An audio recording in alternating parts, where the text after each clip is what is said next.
fan. Hi, this is Amber Brittain-Hale, and you're watching the Break It Down show. Yes, I love when you come on. It's great to have chats with you because I think we're both. I'd like to call some people like the practical advocate. Yes, as a devil's advocate, he's sort of just there to kind of stir things up. You need that, but also there's a difference in between somewhere where you're trying to deal with real problems and having just the sane conversation. As much as folks might hate Donald Trump and hate his administration and reject everything he says and does, he's still the president. He still gets to make these calls, and the system still works. So, I guess I wanted to talk to you about the speeches that were given in Munich, in particular Marco Rubio's speech. It seemed to come off great, but also um, it got mixed reviews from people who are going to be contrary to the Trump administration, no matter what. So, I guess what you call balls and strikes? Well, so what are your balls and strikes on the Marco Rubio speech in Munich?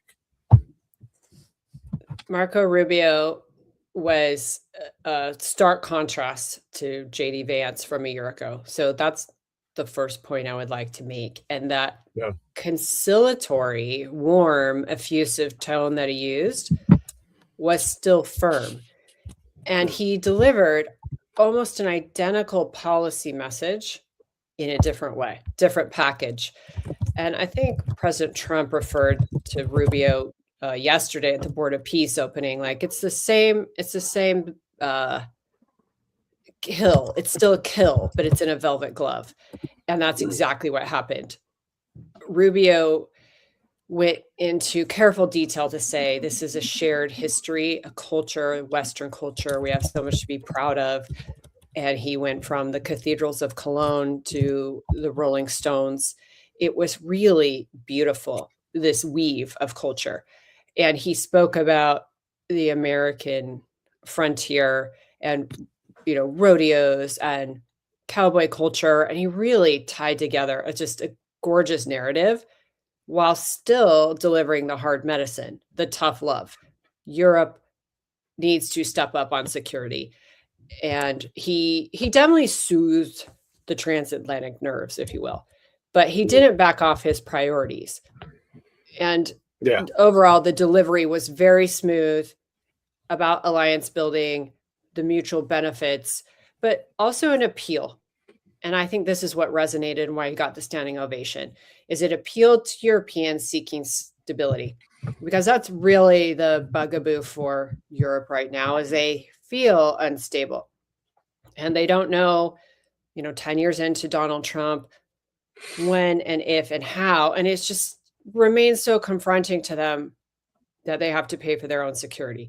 So how do you continue to press this message? You're going to need to pay for more of your security. You're going to have to pay for more of your security, and don't work against your own interests. So that's what Rubio did. He delivered something that was reassuring without softening, and he helped ease immediate fears. And it really was so eloquent. I'm going to put this into my top security speeches of all time for discourse analysis and study. It is that good. Yeah, it was excellent. I felt the same way about it. That JD Vance's approach was a little condescending, and even if from the point of view of the Trump administration, it's on message, it was a blunt force thing. And you're right, there was like that deadly velvet glove that Marco Rubio put together. He also used the words adversary and rivals in terms of how you compete on the world stage. And that's an important distinction, because I would say the Trump administration in general, when they're at their best, they're like, hey, we're going to make a deal, and it's going to be good for you. It's going to be good for us. And so you can work adversarially or with rivals in a way that can be mutually beneficial on the business side, and hopefully do things like retard and ultimately stop a war between India and Pakistan or whatever it is. And that approach, gosh, it seems to be working now. It's super hard to say today because right now, chaos starting somewhere while we're live. But you have to give credit where that approach seems to be working. And so your thoughts on just the words adversary and rivals being brought in a way that I understood, because I play around in this world a little bit. But what are your thoughts? I thought he did an excellent job pointing out that there can be rivalries, and the words like enemy or like more antagonistic framing wasn't Right. used. But it Right. is okay to have a competition of ideas and also priorities. So the next day when Rubio went and met with, you know, Slovakia and Hungary, he or specifically Slovakia, he said, "Look, we had lots of parties who didn't like what we did in Venezuela, and that's okay because here's why we're in Eastern Europe and we're working on, energy considerations and other things, but what works in our interest and works in their interest sometimes isn't to the greater preference of the group." And he was pretty clear that he doesn't expect any countries to operate against their own self-interest because the United States will not be doing that anymore. We will operate Anymore. in our interest. And I thought that was a really clear framing of how foreign policy is going to be prioritized. We will operate in our interests and we expect you to do the same thing. And that's back to the Munich speech, the principal speech, begging Europe to come along with us. We want to do this together. We want to be partners. Please stop working against yourself with immigration and energy and these other policy choices that you're making. Yeah.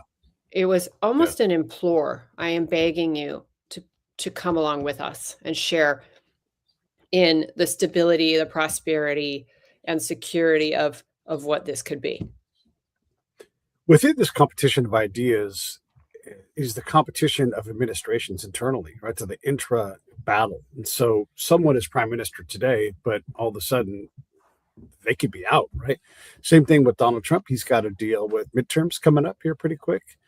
And we look forward to maybe a future of JD Vance or Marco Rubio if we really want to like try to get way out there. But also, wouldn't be uncommon for us to flip over to the Democrat side. So when we say these things, does this speech hold up to whoever is in power in America? Does this moving towards the American approach externally, does that harm the prime ministerial positions of fill in the blank countries? As America kind of pulls Europe and says, let's all go this way, I think a lot of Europe agrees. And they're like, oh, thank God someone here is going to lead us, because when Europe is left to its own devices, this is what they do. They sort of undermine each other and they sort of have to go on this route together. I don't want to say this is like World War I, but it's like they kind of compelled themselves into that fight. So this is sort of what happens when all of these mini Europes compete internally with themselves and inside their own. Does this make any damn sense what I'm saying? No, it does. So let's look at the Chagos Island Garcia base in the Indian Ocean. Right. This is highly contested right now, and UK sent over their minister to discuss with Rubio today what's going to be happening, because the US, of course, wants to have some forward deployment there, and UK has said no. So then when you look at Bulgaria and some of these Eastern European nations stepping in to do staging, what does this mean for NATO altogether, and who's making the decisions? Is this Keir Starmer being strategically inept? Is he operating in the interests of the UK? Who's making these sorts of decisions? So I think, like, my principal research has always been, it's the individual making decisions, or the head of an organization. States aren't making decisions. So who is it? Yes, it absolutely varies by the person on the throne. 1,000,000 bazillion percent. So if you look at Eastern Europe, they have already experienced so much defeat. And I think this post-Cold War leadership strain, and especially this post globalist strain of leaders, is definitely more populist and operating principally for the interests of those countries, but not that reflexive, highly emotional Western European conceit. This is more the brass tacks of power and foreign policy. So I see it to be variable who's making the decisions. But if I had to say between JD Vance and Marco Rubio, who's the preferred candidate for Europe, I would say they want Marco Rubio, because hearing tough love is just so difficult. It's unpalatable. It shuts down the communication. They need the velvet glove, even if it is difficult news. Yeah, yeah, that's great. They again, like this whole concept of, and I learned this from Europeans, that there are many Europes. You go inside, and I talk to my friends in England, and they're like, "Oh my God, please, please, can we find someone who can get us going in the right direction?" They're desperate for their country to do better from their point of view, and these aren't people that are politically right or left. They're just like, "Hey, the place that we thought we're losing that, and we're losing these rights, and so we love." Some of them have said, and these are people who are left, they love Donald Trump. I can't believe it, right? And because he's not the character that he's portrayed in the news to them when they see him saying, "Come on, we're going to go this way. We're going to invest in ourselves. And we're going to, partner well with other countries." They see that, and is there enough of that international? I'm using England as an example, but as much as we're told that we should be embarrassed abroad, I think Europe is not embarrassed of the U.S. right now. But there's going to be 100 million plus people who disagree with that in Europe right now. And this is the challenging part. So how much does this powerful vacuum that we try to draw these countries in towards us, not just Europe, around the world, how much of that is going to make other countries say, "Hey, this is possible. Let's get on board this U.S. approach to things," and just by the perceived success of these things, that they kind of go along with us for a while. It's hard to say. I think Mark Carney, Canada, they supposedly want to be more European than North American, and he's going around the world trying to have this alternative coalition, while at the same time his economy is smaller than Alabama. So That's true. I don't know who wants to sign up for that. I don't think that sounds robust and prosperous, and Canadians aren't thriving under that paradigm. So that would just be one example. And then we have Macron in India at a tech conference saying, freedom of speech is BS, as an example, on the very same day that the National Design Studio in the United States are launching this portal of basically a built-in VPN, so Europeans can log on anytime and see content that's banned in Europe. It's astonishing what that public diplomacy piece is doing to allow, again, Europeans to access information that's blocked by their own governments. At the same time, Kaya Kallas at Munich is saying, if we're so decadent and falling apart, why does everyone want to join Europe? Look at this, chart right here that shows we have this high freedom of speech in Estonia, and that's actually performative, and it's more like freedom of the press and some weird metric, and it's none of those things. Europe loves to censor their content. They're still all about this censorship regime. They want to have their own internet, etc., and that's why the response. So how do you incentivize people to join what the United States believes is a set of good ideas and foundational first principles? Yeah. I think it's the same as NATO or the EU has been all along. It's a club of inclusion. If you can, you want to join. No one wanted to join the Warsaw Pact. They were compelled to join the Eastern Bloc. These types of organizations, or aligning yourself with the United States, that's by choice. And I referenced the Board of Peace that met yesterday. Watching that convening of this sub-UN group, it has approval from the UN, but it isn't fully aligned. Watching the enthusiasm of those participants, and then looking at the overall plan for the thing. Whose troops are going where, who's going to be in Rafah, how much value is estimated to be along the coast. This is going to be funded using LNG and some of the natural resources of the area. There was enthusiasm. And if you saw any videos of Malay at the back, he's kind of sitting in the back, and there was some Elvis songs playing, and he was acting like he was singing Burning Love. That kind of attitude is not present at Munich. That kind of attitude isn't replicated across some of these other organizations. There has to be an enthusiasm, like an excitement, a belief that you're doing something purposeful, and that is under the auspices or the guide of this Board of Peace, and looking at that as an alternative to, again, the dour tones of Munich coming from Europe is pretty interesting. And I don't know if you saw Politico's write up about Kaja Kallas. She, of course, is the foreign policy chief of the EU. She got rated as having the worst poker face at Munich. And there are so many clips of her like blowing out her cheeks. And I mean, someone should have brought her a brown bag. She was hyperventilating at Mike Waltz.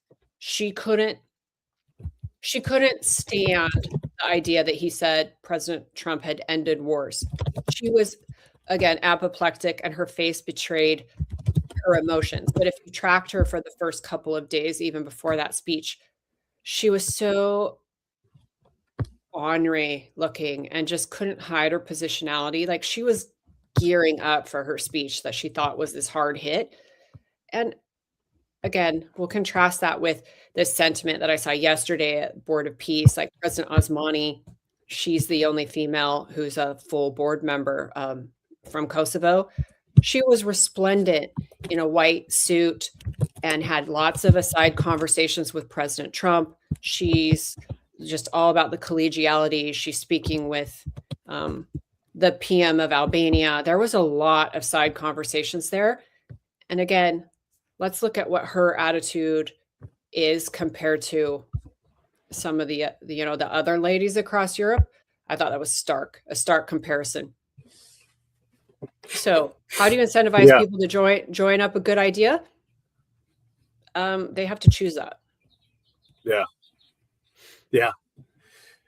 Yeah, there's a lot of stuff in there. The open contempt for some of these things, and I don't want to get too far into the rabbit hole of people who reject the fact that Donald Trump has at least slowed down, if not completely stopped these wars. It says a lot about us when a good thing is happening and we cannot allow it to happen. That says a lot about us. So let me go back and let's compare and contrast Carney's Davos speech, which was well received, standing ovation, and he sort of talked about the middle countries, right? The economy the size of Alabama aside, they control a lot of assets. They have their own internal struggles. You got a third of that country that wants to break away and be its own country.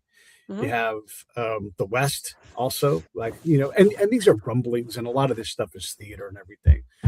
But when you hear the celebration of both these speeches, how do you compare and contrast Carney and Rubio? And these speeches are just weeks apart.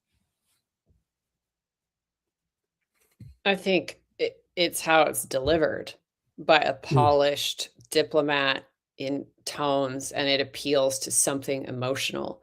But when you're breaking down the substance of it, that's where I think the rubber would meet the road. Which plan do you want to sign up for? A or B, because they are different. Right. So yes, they both got applause. Yes, they're well received, but they are very different comparisons. So Davos being an economic forum and Munich being the defense Davos, I don't see how Carney's going to be able to do what he wants to do. I don't see that that's viable. I guess he would prefer to be a vassal state of China, and they are so handicapped with some of their own policies, how they regulate energy, their trade. I think it's complex. So he gave a lovely speech at Davos, well received, because people just wanted an alternative. They wanted a contrast. They wanted to hear somebody at a microphone telling the United States to pack it. And that's really why he got the applause. A hero of a tiny economy that continues to decline. So congratulations. Congratulations. His speech was, people couch it as like the end of Pax Americana.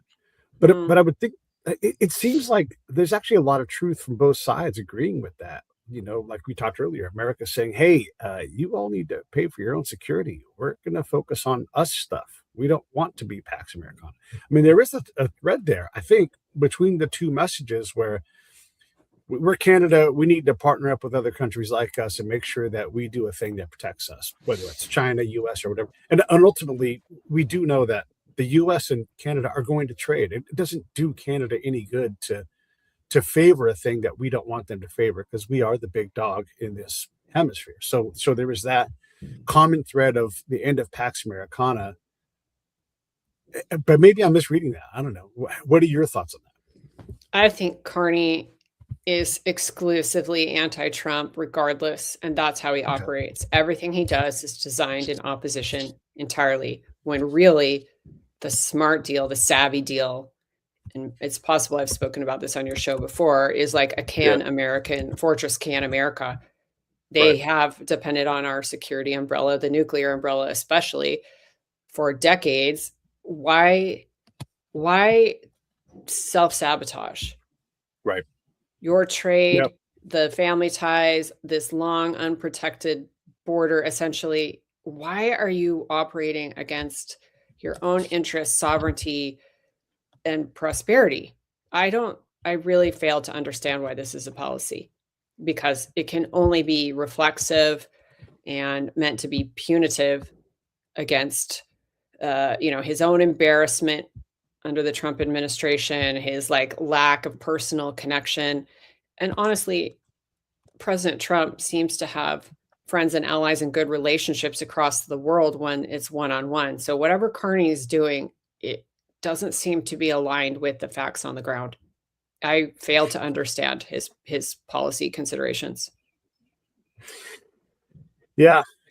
And behind closed doors, they're going to act in different ways, because we're all going to have to get along, and we are going to get along. We're all in this together. But yeah, there's Canada has 2 submarines, by the way. They have 2 submarines, and for funsies, you can watch their military parades and you'll see no one knows how to march in synchronicity. They have a lot of gaps in their security profile. So if they want to go at it alone with the 2 submarines, I mean, more power to them. That's a very bold and brave stance. Yeah.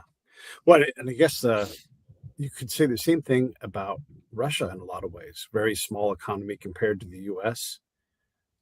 Very incompetent man-for-man military, those that are left alive, But they've put a thorn in the side in the world for sure. Does Carney have the same leverage to power that Putin has? Probably not. Is he as evil as Putin? Probably not. So yeah, I mean, is this even a problem? Does Carney just get in line if the boss says, "Hey, get in line"?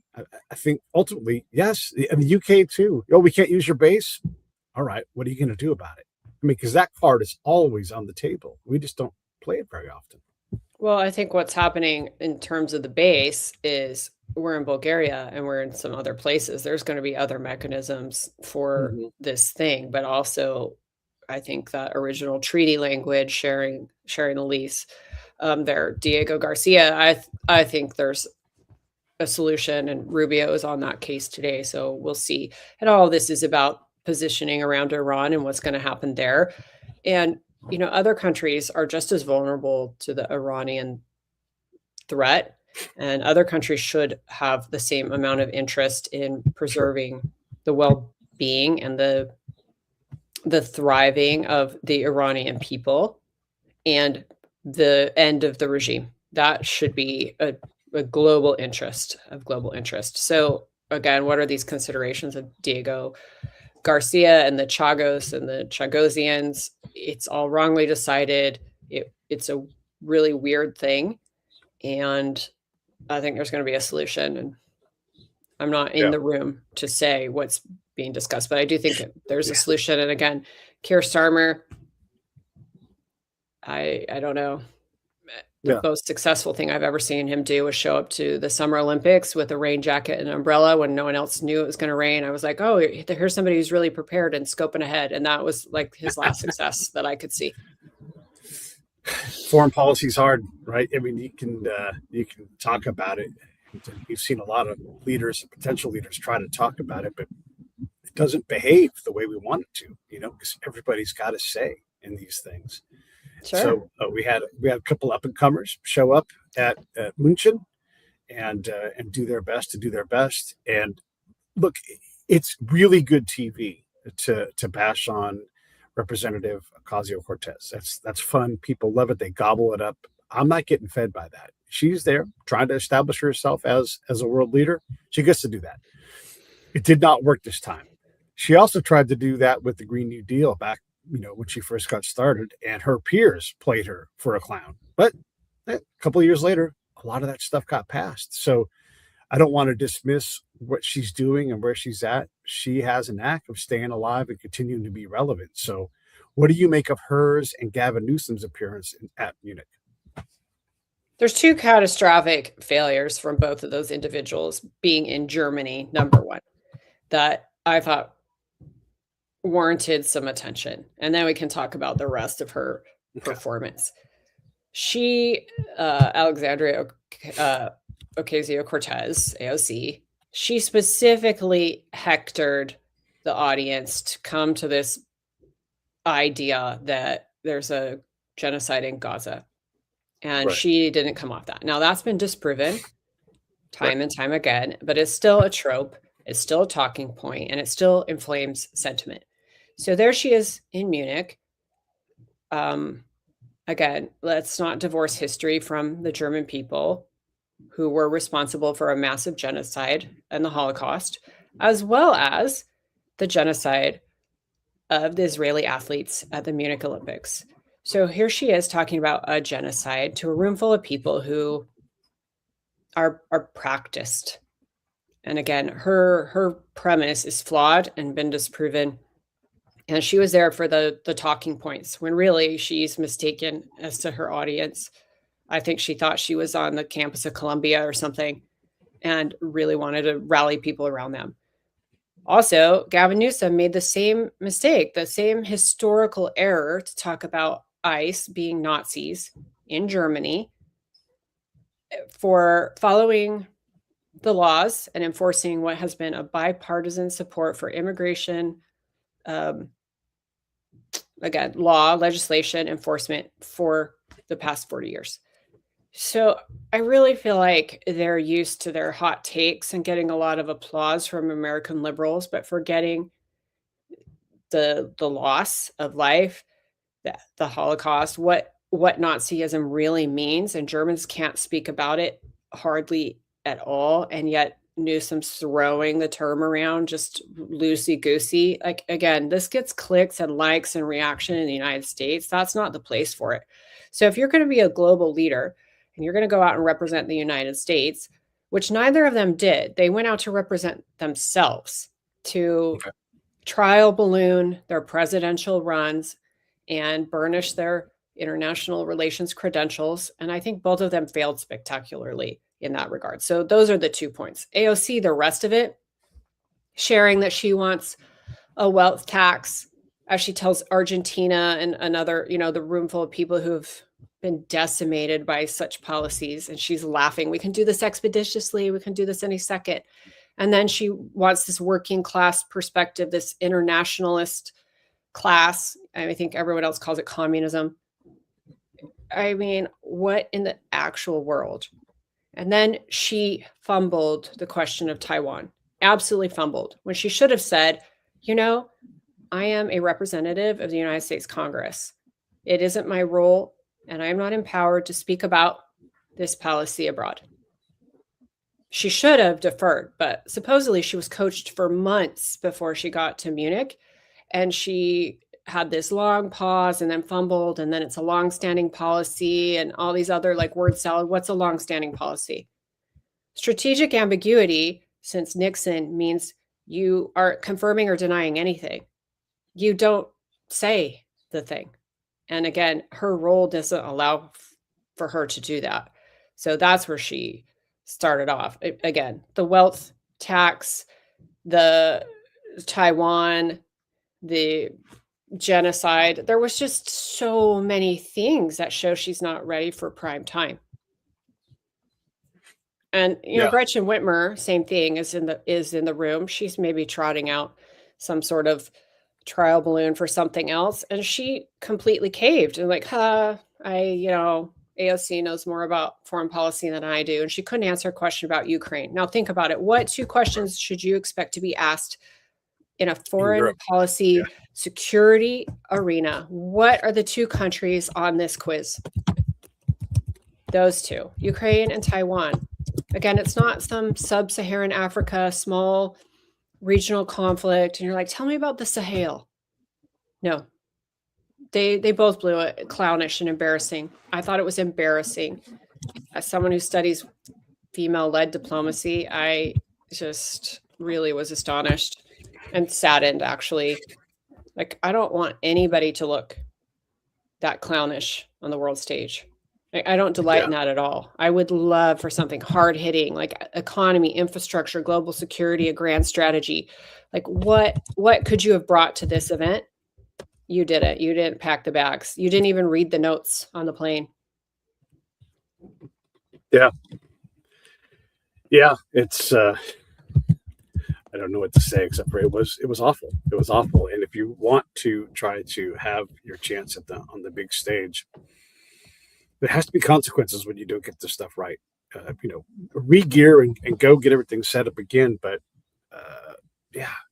one thing that I don't think folks here realize, and I'll just guess, and willing to be wrong about this, that Representative Ocasio-Cortez has realized is that Munich and Kiev, they're 1,000 miles apart. That's like LA to not even Midland, Texas. Just get a little past El Paso. That's 1,000 miles. And there's a war going on right there. And so these folks are in this. They see Russia and they're like, holy cow. There is absolutely a corollary between the U.S.'s defense and policy with Taiwan and the U.S. holding back that Russian giant that they're all terrified of.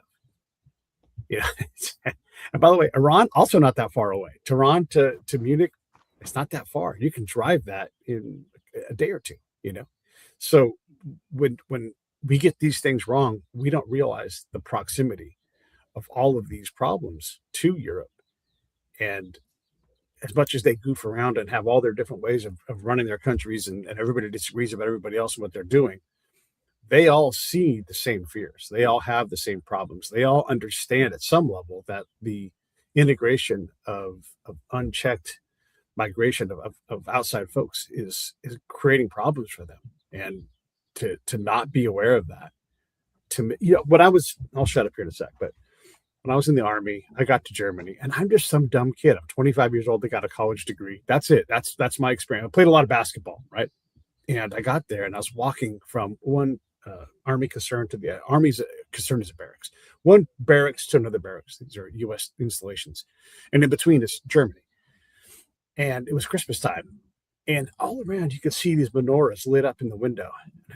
What a contrast, where 50 years earlier, you could never even think about doing that. People were in places like Treblinka being killed and experimented on medically, like this grotesque thing. And it was a powerful message to me that you can get a long way from something awful. And look, I remember the mid-'70s. That's the same length of time. I remember Evel Knievel. I remember Elvis being alive, all these things.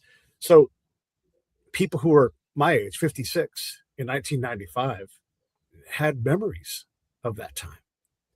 And those people, they're getting older and dying out, but they all have kids and they all told these stories. And all that stuff is there. And to show up in Munich and talk about Nazis and anything else, you not only didn't read the room, you pissed on the floor inside the room. It's shocking when you see folks who are that disconnected from reality, at least from my point of view. I think you make an excellent point. So I'll go into something else that AOC said. The next day when she starts making fun of Marco Rubio's speech, she's like, oh, my favorite part is when he was talking about cowboys and rodeos and like this language, this shared heritage. And she's like, I think that the Mexicans and she said slaves, and then she changed it to enslaved peoples, would like to have a word. She is so culturally and historically unaware of European immigration and Cortez bringing horses to America and all of this culture. And then she goes on to say, her hot take, the thing that she's been rehearsing, which is, we shouldn't grab Maduro just because he's in a country that's south of the equator, when exactly no miles of Venezuela are south of the equator. What she has done is she's memorized these like points that are inflammatory and get a reaction and like brief well, using one of your phrases. Like it briefs well to say we can't be nabbing people out of countries south of the equator, when it isn't.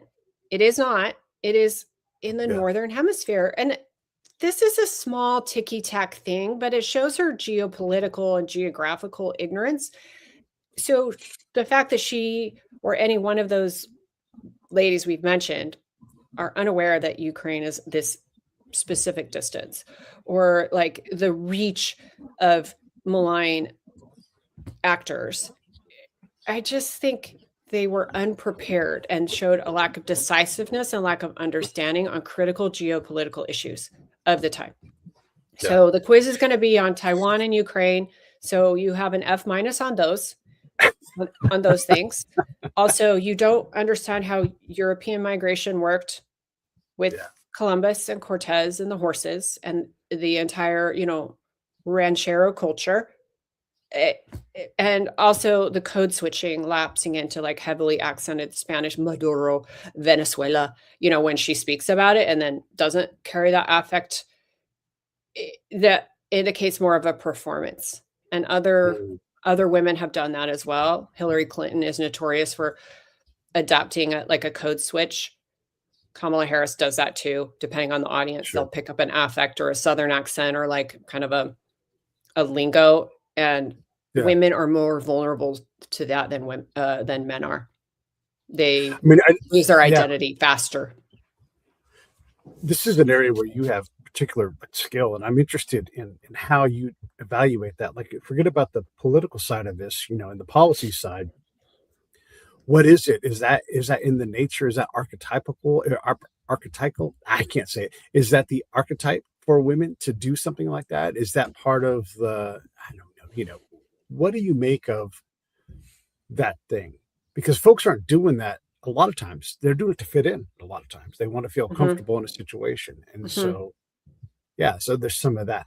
I don't know what to make of it. I know you studied that specifically, so I'm fascinated by what you have to say. Well, here's part of the complexity. When I started looking at women vis-a-vis the Ukraine war, I had the lead diplomat on the matter, which was Zelensky, and then I started looking at women.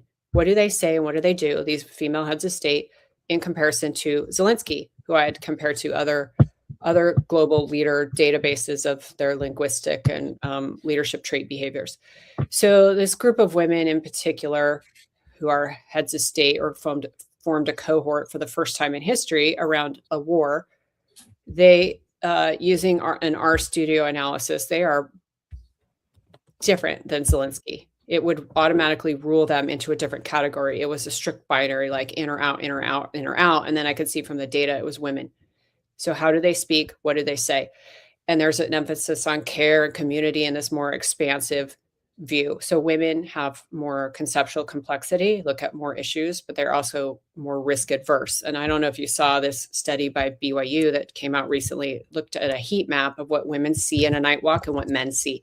Men are strictly down the line, and women see this like a more widespread diffuse heat map. Sure. But that goes to their like theoretical risk as well. It's not just physical risk. It is the entire complexity of the situation.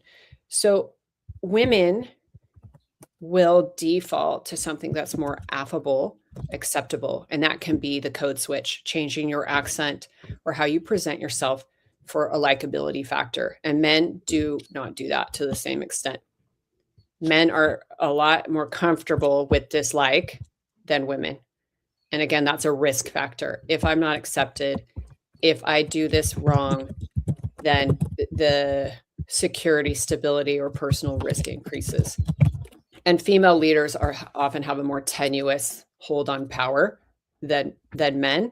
And they oftentimes believe they have less of ability to control events than men do. That's in Margaret Herman's leadership trait analysis, men and women factor differently, but for so long, the database was only men.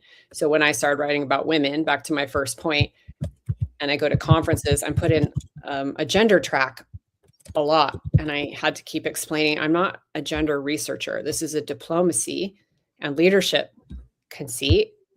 We just aren't studying half of the world's population under this paradigm because they haven't been in these positions before. I'm not here to preference one or the other. I'm saying you don't understand it and you don't see how it's different. Yeah. So Yeah. when I look at like Mette Frederiksen as an example, I think I've referred to this before, the Greenland thing, I think we can put that under a female approach or framing of the issue. But then when I understand in Munich, Lindsey Graham went after her pretty hard and called her little lady in a quiet meeting. She was like, when you're done, the meeting can proceed. I guess he added some F word laden rant and then called her little lady, and she held the line. So it's a mixed bag of traits, is what I'm telling you. Mixed bag of traits. But I don't know if you watched Hillary Clinton's appearance in Munich. She was so aggressive. Yeah. So aggressive. And her Czech counterpart called her out and said, I think you don't like Donald Trump very much. And then she brings in the finger wag and the like extra scornful, lecturous, hectoring tone. And like, oh, lady, you did yourself no favors. Yeah. No favors. You just seem like such a craven witch at this point. Anyway, that's my schema of the women there at Munich. I love it. And I guess Gavin Newsom also can be put under the ladies' tent. Yeah, I mean, I'm less interested in the ladies' tent stuff and all that. I get what you're saying, and he definitely presents an emotional person. I try to give Gavin Newsom as much credit as I'm able, but I also live in California, and so it's tough because there's a lot of the guy who I see who's not on the mic somewhere, is sometimes likable. And I guess I hold him to a high standard because he wants to be president and he is a governor of my state. And I would have fixed homelessness. Well, you didn't. You didn't build a trade. You didn't do this. You didn't manage the forest well. You didn't, over and over and over again. And so I'm disappointed in him. I'm glad to see him succeed. I'll take every win he can give us, just like with Donald Trump. But I've not seen wins. And I've just seen a whole bunch of a wake of destruction in his path if we're going to go back over his political career. And when I see him focusing on what Alabama is doing or when he's tweeting about some of this stuff, I'm like, hey, pay the fuck attention to where we're at here. We have real issues here right now. And I don't know. I don't have a lot of faith in him. And I think my disdain for him was set like concrete when he made a mistake at the French Laundry. Just say it's a mistake. I'm tired of this whole COVID thing. Like you guys, I slipped up. I should be leading by example. I failed you guys in that, but I'm going to get right back to it. I'm going to get back to being the leader you guys expect that you need. And we're going to get things right. He didn't do that. He backed away from that opportunity to show that he had integrity and character. And that's big with me, especially if you're going to speak for me and assume that I want certain things out of my policy leaders. And he's just not delivering, And so when he goes to a place like that, I don't care if he's effeminate or if he crosses his legs funny. I care that he's fucking effective. And he's not.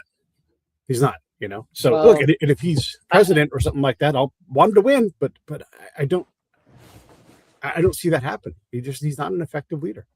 He's not. You can put it down a spreadsheet. What is successful? What is it?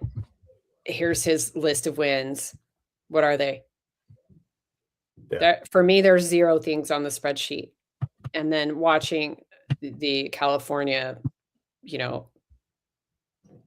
elected House leaders speak this past week on our energy problem and understand, we're going to be importing fuel from Bermuda and it's coming 4,000 miles because we have no more refineries. And I know this hits you hard too. Like, what is the economy of California? Because we've driven out these gas and oil co's. And are we facing $10 a gallon gas? That's a policy decision. And if you go through the transcripts of what was said by Gavin's guy, he had to acknowledge, like, yeah, this is like, we did this to ourselves. So the spreadsheet has 0 wins on it for me. And then if you look at the value of companies that have left California since the floated billionaires tax, like, it's less than half remaining of that $2 trillion valuation. That's half. Even Steven Spielberg's leaving. So, like, that should shock everybody. When Spielberg's out, the water has gotten too cold. So he's not winning on that message. And to go to Europe and pretend that he's got this winning game plan when he has every abundant natural resource in the world and trillions of dollars of, you know, good ideas and economy that he chases out. I mean, it is definitely less about him crossing his legs. I didn't even think about that. So thanks for reminding me. It's more the emotion. It's more his emotions are unregulated, and he's running as the anti-Trump. And I don't think that's what people want. They want to see a real leader. Yeah. So that's why I don't think he's going to be as successful. I think that he has an opportunity to be a real leader, and he isn't doing that. He just wants to be base and snarky and like fight tit for tat. And I don't think that's a strategy. So I'd rather again, going to Munich to try and embarrass the president of the United States and tell Germans about Nazis, I think is a wasted opportunity, an embarrassing one at that. Yeah. I would love to see the Democrats come up with someone who I can believe in, who I can root for, you know, and that's, if that's the game they're playing. I get it, it's political and all that, but I'm not interested in that. I'm interested in people who have good policy ideas and can implement them, that can build consensus and not just break out the stick and then fuck it up after that. I mean, come on. It's not a good outcome for those folks, but they'll recover from it because they're politicians and they have a lot of power behind them. And so, you know, this is, for right now, this is the best that the Democrat Party can put together. And unfortunately for Democrats, you've got several people contending to be the next Republican nominee, and they're all performing and they're winning. There's a lot of anger and there's a lot of chaos and all this stuff. But I want to get away from the U.S. side of things. I want to go back to the foreign policy side of things, if you don't mind, unless you have anything you want to say in response to that.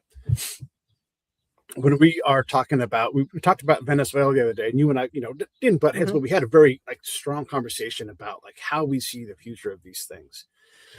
What do you? It's so hard to know right now what'll happen 2 weeks from now, 2 years from now, whatever it is. So, what are your triggers when you go, oh, you know what? I need to pay attention to that. You know, when I heard Rubio break down the Venezuela approach into 3 pieces, that hit me, and I'm like, you don't know stability, you definitely don't know reconciliation, and you definitely don't know transition. And so that's like, hey, alert, I have to pay attention to this, right?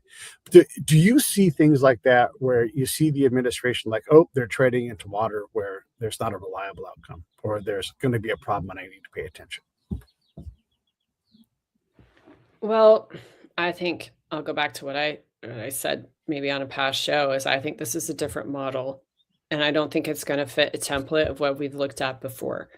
So watching Secretary of Energy down in Venezuela this past week, touring all the oil refineries and explaining how many billions of dollars of revenue have already been reinvested into Venezuela for their benefit. And I think it's predicted to exceed like $10 billion by the end of the year, or at least like in the next 6 to 12 months. This is a different formulary than has ever been tried before, in my opinion. When have we forward deployed the Secretary of Energy to a place in the past? Like, I don't think that that's happened. And I would draw another comparison of this stabilization transition work to what's going on with Board of Peace. They were pretty clear on what like stabilization and transition looks like. And their meeting yesterday, some of the public facing documents and maps and schematics that were released, I think it's a different playbook. So I wouldn't be able to say where I think it's going to go, but I think what's happened in the past wasn't successful, specifically Afghanistan and Iraq. Those were not successful. Yeah. But a more comprehensive view that takes into consideration human thriving, institutional fortitude, and continuation. I think those kinds of plans, like the Korea, Japan, Germany plans, those have proven to be successful in the past. And I feel like this is the 21st century version of that, where all factors are considered: trade, again, energy, economic well-being, and disrupting negative regional blocks and affiliations, getting out, the gangsters, etc., so that there's prosperity and an ability to face the future. I think that's why it's different. So I wouldn't be able to predict, but I feel a lot better about it than the shock and awe, complete destruction of a country without a plan. Right. Yeah. Chris Wright's fantastic. I mean, every time I see that, we'll just do this for a second here. And I know you and I agree on this. Everybody, primary source. You want to understand who Chris Wright is and what he does, go watch his speeches. Mm-hmm. Don't watch somebody else chew it up and spit it back to you, because you're not going to look. Is he a politician in this case? Yes. And he's on the team. He's on Team Trump, so he's going to give you good news. You have to deal with that. But hear what he has to say. Hear primary sources. You'll understand what Kaya Callas said. Go listen to her speech. Mm-hmm. Don't believe what Amber and I say, because you've got to go look at it for yourself. If you listen to Donald Trump speak, he says the same things over and over and over and over. Mm-hmm. It's not because he's dumb. It's because he's trying to communicate these ideas, and you have to say them a lot for anybody to hear it. Does anybody know that does anybody in America care what Kaya Callas actually says? No, actually, no, not one person knows her nor cares about what she says. And I've spent a lot of time mapping all the things that she says to foreign policy action. And yes, I've said this before, it's like nothing. She says or endorses or promotes or advocates for or calls for many things. And it translates into very little foreign policy action. So as a foreign policy chief, she's in charge of no actions. And that's, reported be because von der Leyen doesn't let her do anything. And then the way that the EU governance structure works, she's not allowed to do anything. But compare that to Marco Rubio and this cabinet, which are deployable, snappy, action oriented, and moving at the speed of relevance. That is what Chris Wright is doing. And he is an expert. And he also, even though he's in a political job, he believes in what he's doing. He's not out there pretending that he can represent these policies. He was recruited because he believes in these policies. That's why he has the job, because he already believes in it, and he's an expert in this space. And even yesterday, when he's lecturing the IEA about nuclear and other energy, he says, you've got it wrong. You've got it wrong for the past 20 years or some such. And that's not what we think or believe. Very bold, not about the likability or being agreeable. This is the policy. And that's why he was put into this position, because he already was there on like the president and Chris Wright are aligned in thinking the same way about energy. Yeah, it's impressive when he talks. I mean, he definitely knows that business inside and out. And if you wanted to have someone walk around and look at a bunch of refineries and say this, who else are you going to pick besides him? And whoever that person is you'd pick above him, those guys agree on how these things work. I know refinery people. They are brilliant at it. So is Chris capable of talking to a refinery tech? Yes. Will the refinery tech know about their unit more than Chris? Yes. But Chris knows how to get refinery techs in who are decades experienced and know what to do and how to do it safely and how to do it better. And so I'm going to put faith in that expertise until he duffs it, right? And the bar is high. You got to get it right. But for right now, I'll take all the wins that he can provide. And he seems to be ready to do a great job in Venezuela. It's going to be harder than everybody expects. But for right now, this looks like a good approach. Sure. So there's some data out this week from Permian Basin productivity, and it indicates, I'll generalize here, fewer rigs and personnel needed, but gains are up 50% or some such in terms of extraction and oil product that are being able to, be utilized, sold, Yeah. and contribute to human thriving. So these efficiency gains are important. And instead of going through a lot of iteration in Venezuela of adapting to the next thing, to the next thing, to the next thing, they have the opportunity just to bring in top of the line, world-class technology from the get-go. If you look at some countries, how they never had landline telephones, and all of a sudden everybody has cellular, and then they were on Twitter. They never went through the call the operator and get connected to a phone number. They didn't go through those iterations. And I feel like Venezuela had 40 years of being in the deep freeze, and now this technology piece will go forward. And that's why I still think the stabilization and transition is going to be different. There's a tech piece that enables a little more clarity through this Clausewitzian fog of war sort of situation that allows you to peek around more corners in that regard and just bring it up to speed, which only helps. Yeah, there's a lot of this that I've learned just from direct access to my friends that do this business and understand it well. And there's a lot of problems that come with an existing structure. You have this old refinery, and you're trying to, while it's refining, you're trying to build and add on and improve all the time. And so a bit of a clean slate is gonna help modernize things to a point where you can have safer, in terms of day-to-day work, but also environmentally, you can have safer outcomes. Refineries, just for everybody, they aren't supposed to blow up. They aren't supposed to pollute everything. Sometimes when you have to off gas, you're like, it's all pressure, heat, and flow.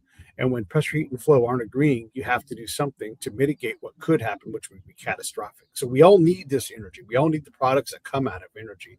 So we have to find a way to be state of the art. And if Venezuela can get to state of the art, well, that's a win for everybody, because everybody's going to make money. Everybody's going to be safer. The environment is going to be less harmed by all this stuff. Not free from harm, because this is a bomb. It's a giant chemistry set, but it can make all these wonderful things come out of it that can allow people who don't have enough energy, don't have enough access to the other products that energy creates. And they're all around us. No person in America can open their eyes and not see the benefit of oil. None of them. And so we have to have better energy policies. Our energy policy has not made sense forever. This is not political. This is just a fact. When Valero shuts in Benicia, and they're shut, there's no denying that. Yeah. When they shut down, that is the number one producer of asphalt for all of Northern California. Mm-hmm. Only thing that replaces that is something that's way worse for the environment. You have to keep that stuff hot. You have to move it in trucks over roads, and you still have to move it in trucks from Valero, but you're not doing it from hundreds, 1,000 miles away, right? You can do it right here. We can't make our own, even though California has all the energy it needs internally. We can't make our own gas mix here, so we've got to import it, like you said, from Jamaica, from Indonesia, from Japan, somewhere else to get it here. Nothing pollutes more than moving crude or gas on a ship. Ships, I don't know if you know this, but ships pollute so much that it is insane. It pollutes more than all the cars in California. It only takes a few boats to do that. And all of a sudden you're like, what the hell are we doing? We're not helping the environment at all. So when I say our energy policy is bad, we should be, and as much as possible, states should be self-sufficient if they have the oil. And if not, find a great way to move it. The best way to move oil, I'm sorry, everybody, it's pipelines. That's pipelines. For sure. And if you want to protect the environment, and I'll say one more thing, and then I'll get off this screen, but when we talk about all of these things, and when we look at Venezuela or California as an example, we can do so much better here. We should be in California. We should be leading the world in how you generate energy. And one of the problems that happened with Valero was they said, hey, we want to be independent on our power. Does this sound familiar, everybody? We want to generate our own power here. We have all the fuel in the world. They can generate their own power, but they were tied to an antiquated PG&E system. PG&E is the electric authority in Northern California. And so they don't have enough. They have some of their own energy. So they asked for permission from the government. Say, hey, can we build more generation power? No, fuck off. Okay, like, no, but really, this is going to make us safer, more self-reliant, and if we have extra, energy, we can give it to the town. We can give it to the town. but what we want to be is safer, better partner. Fuck off, fuck off, fuck off. Until PG&E had a hiccup, lost power, and then there was this environmental catastrophe from the point of view of all of the local folks who had to endure that. And then they said, hey, you know what? You guys want to build that extra cogen unit? Why don't you go ahead and do that? Afterwards, and after the gigantic fine for having this thing that wasn't ultimately their fault that they tried to prevent. That is the maze of bureaucracy that makes a company like Valero say, guys, you know what? We're leaving, because that is insane to do that, to create the outcome that makes you validate that the refinery was bad because we didn't allow them to do the thing to make them be a good partner. Well, you're reinforcing a point I was making earlier, but didn't maybe fully articulate it. Those hearings in California last week, the revelatory, the key finding was we're not going to be able to have the capacity to provide fuel for Californians. This is unstable. We will not be able to continue to provide gas and fuel for Californians under this paradigm. We've done this to ourselves. And then to tie all this together, the thread of geopolitics is energy. A lot of this runs through energy. Who has it? Where does it go? Who's buying it? Europe is buying Russian gas and oil and continuing to fund a war that then they contribute to the defensive side as well. They're paying for both sides. And then Venezuela, that's a power consideration as well. So all of this is the key consideration is energy security, is national security, is global security. And it can be in your local Venetia or it can be Venezuela. But to have some really pragmatic, open eyes looking at this policy really for the first time, I think is a critical piece. And Europe definitely doesn't want to hear about how they shouldn't have, done Nord Stream. And then turns out this week, I think we got information that it actually was the Ukrainians who bombed it, maybe with some CIA assist, as we always knew. But still, energy is the thread of every single thing that we've discussed today, in my opinion. Anytime something complex gets blown up, dams, Nord Stream pipelines like that, we are absolutely, no matter what it seems like in terms of motivation, we're absolutely one of the key suspects. We're always going to be a country. Should be. These things. Yeah. Because we have There's the only technology, the manpower to do it. Yeah. Right. Who else has the operational tempo and savvy? The list can be like 3 people. First, United States, or is it Israel? And then we can go down the list after that. Low-level sabotage across Europe, that's usually a Russian op. But if it's against Russian interests, then we can go back to the first 2. One more thing about energy in California. James Rector is he's a professor at Berkeley, and he studies just where is it and what's it doing and maps like where it's erupting out of the ground. We have so much energy. We can't get it out of the ground fast enough. Isn't that crazy? So we have these old wells that are creating pressure and gas is leaking, natural oil, whatever it is, it's going out and it has to be moved because it creates a threat, but we don't want to realize it. Sorry, go ahead. No, I feel like we might have spoken about that before, but just topically, and that is his hypothesis is that it's less finite of a resource than we used to believe. Fossil fuels, carbon-based fuels are less finite than we used to believe. There's more generation in these categories than we would have believed. And so this, like how we've been framing it for so long, that it's going to be depleted and we're going to be left with nothing is incorrect. That there's actually more fuel generation and this needs to be studied more widely instead of accepting like it's going to run out, it's going to run out, going to run out. Yeah. And even deeper than that, not only is there apparently plenty of it for right now, but no foreseeable, we get better at getting it out. Also, we need to get it out of the ground because where it is forcing itself out is creating pollution, hazard. It exacerbates fires when fire goes over. Like there's video of a fire racing across a plain. You guys can picture what a grass fire looks like. And then it hits this blowtorch effect where natural gas is erupting out of the ground. Now the people fighting that fire have to deal with that as well. And so we might cap off a well and say, done. But his people go back and go, oh, actually, it's building up a ton of energy here. And that's forcing gas out over there at a rate that's unnatural and cause a problem. Right. And so fascinating. Identify a problem and deal with it. Yeah, I know. He's amazing. teaches at Berkeley.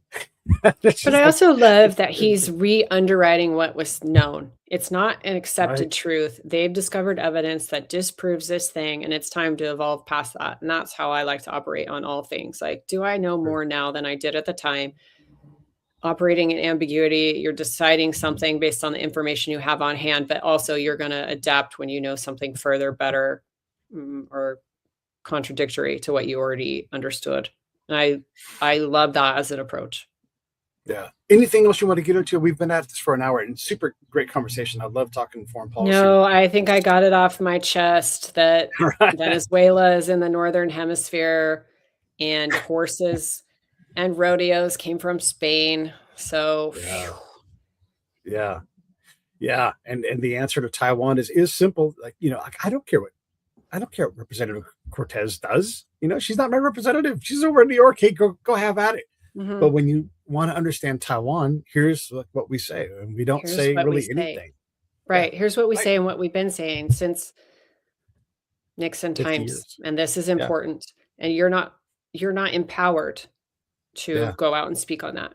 And you should have had some respect for yourself and others and everybody in the ecosystem of maintaining strategic ambiguity all this time. Yeah. All right. Well, listen, thank you very much, everybody. Right. Amber Thanks. Brittain-Hale, you can follow her on X. Go check her out. It's not hard to find her. So if you have any questions, let me know. Otherwise, subscribe, support, and all these things. So anything in closing before we wrap it up?